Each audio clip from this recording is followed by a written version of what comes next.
Halo, Assalamualaikum warahmatullahi wabarakatuh. Saya Delvini Febrianti, mahasiswi Universitas Islam Indragiri dari Prodi Manajemen.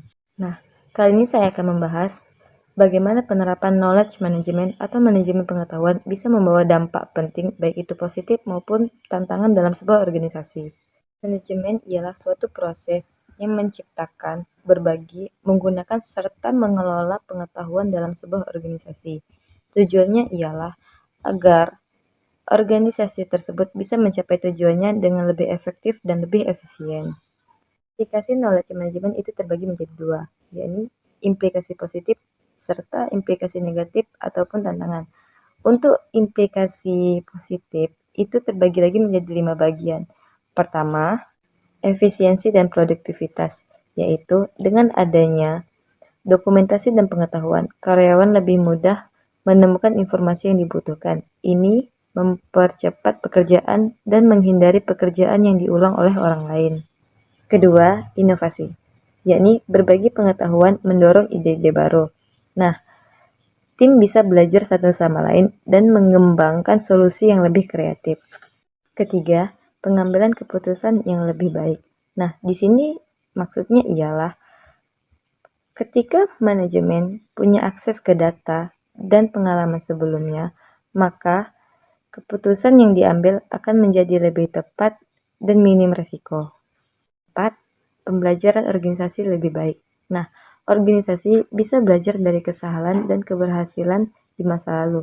Bisa lebih cepat dibandingkan dengan yang tidak.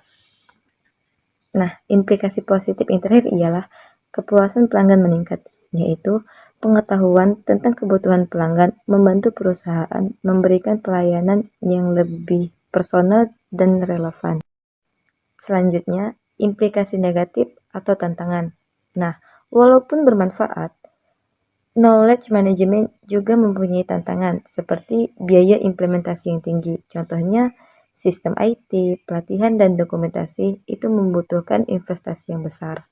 Di sini ada resistensi dari karyawan. Nah, maksudnya ialah beberapa orang mungkin enggan berbagi pengetahuan karena takut dianggap kurang penting. Selanjutnya di sini ada sulitnya mengelola pengetahuan tajid. Maksudnya ialah pengetahuan yang ada di kepala seseorang ataupun pengalaman pribadi itu sulit ditransfer ataupun dibagikan ke sistem.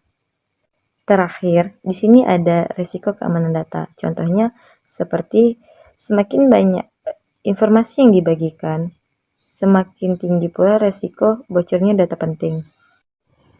Nah, selanjutnya ada implikasi terhadap sumber daya manusia. Di sini, dari sumber daya manusia, organisasi harus mendorong budaya belajar dan berbagi pengetahuan. Untuk implikasi terhadap sumber daya manusia ini itu terbagi menjadi 3. Pertama, pelatihan dan pengembangan. Kedua, budaya knowledge sharing. Dan terakhir, peran knowledge leader. Berikutnya ada implikasi terhadap teknologi.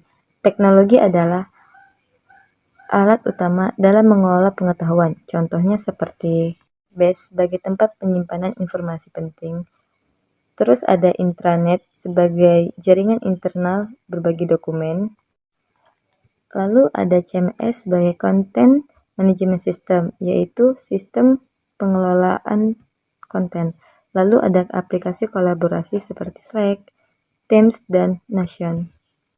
Nah, kesimpulannya, manajemen pengetahuan bisa sangat menguntungkan jika diterapkan dengan benar. Tapi, organisasi juga harus siap menghadapi tantangan dan berinvestasi dalam budaya, sumber daya manusia, dan juga teknologi. Sekian penjelasan dari saya tentang implikasi knowledge management. Thanks for watching and see you next video. Bye.